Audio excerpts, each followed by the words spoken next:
ಅರ್ಥ ಮಾಡ್ಕೋಬೇಕಲ್ವಾ? ಅವರು ಯಾಕೆ ಒಬ್ರು ಫಾಲೋ ಮಾಡ್ಬೇಕಲ್ಲ? ಇಬ್ಬಿಬ್ರು ಲೀಡರ್ ಆದ್ರೆ ಇದೇ ಆಗೋದು.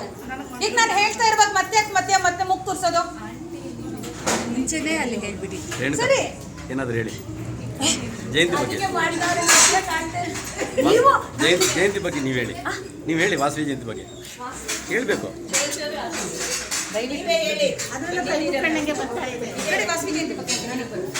ಹೇಳಿ ಹೇಳೋಷ್ಟಕ್ಕೆ ಗಾಯತ್ರಿ ಹೇಳ್ತಾರೆ. ಗಾಯತ್ರಿ ಹೇಳಿ ಪ್ಲೀಸ್, ಹೇಳ್ರಿ. ಅವಕಾಶ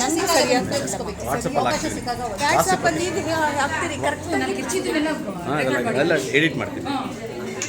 ಇದು ಹೇಳ್ಬಿಡಿ. ಈಗ ವಾಸವಿ ಪ್ರತಿಷ್ಠಾನಕ್ಕೆ ಈ ವಿಡಿಯೋ ಅಪ್ಲೋಡ್ ಮಾಡ್ತೀನಿ. ಇದು ನಮ್ಮ ಚನ್ನಪಟ್ಟಣದಲ್ಲಿ ವಾಸವಿ ಜಯಂತಿಯ ಒಂದು ಸಂದರ್ಭದಲ್ಲಿ ನಡೀತಾ ಇರೋ ಒಂದು ಉತ್ಸವ. ಅದರ ಬಗ್ಗೆ ನಮ್ಮ ಅಕ್ಕ ಅವರು ಒಂದೆರಡು ಮಾತು ಹೇಳ್ತಾರೆ.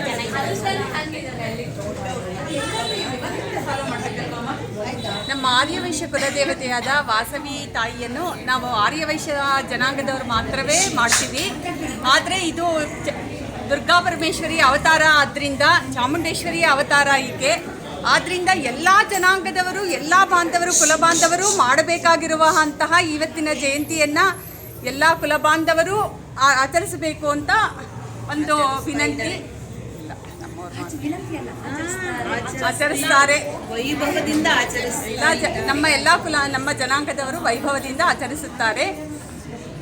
ಈ ದೇವಸ್ಥಾನ ಎಷ್ಟು ವರ್ಷ ಆಗಿದೆ? 108 ವರ್ಷ. 109ನೇ ವರ್ಷ ನಡೀತಾ ಇದೆ ವಾಸವಿ ಜಯಂತಿ.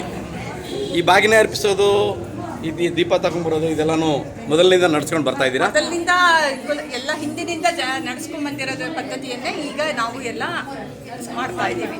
ಒಂದ್ಸತಿ ಎಲ್ಲ ಜೈ ವಾಸವಿ ಹೇಳ್ಬಿಡಿ. ಮತ್ತೊಮ್ಮೆ.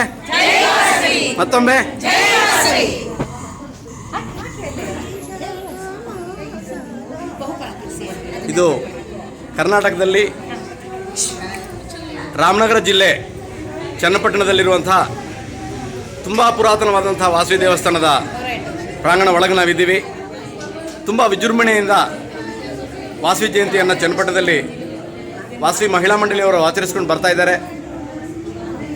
ಇವತ್ತೂ ತುಂಬ ಚೆನ್ನಾಗಿ ಅಲಂಕಾರ, ಪೂಜೆ ಮತ್ತು ಬಾಗಿನ ಅರ್ಪಣೆ ಎಲ್ಲನೂ ನಡೆದಿದೆ. ಜೈ ವಾಸವಿ.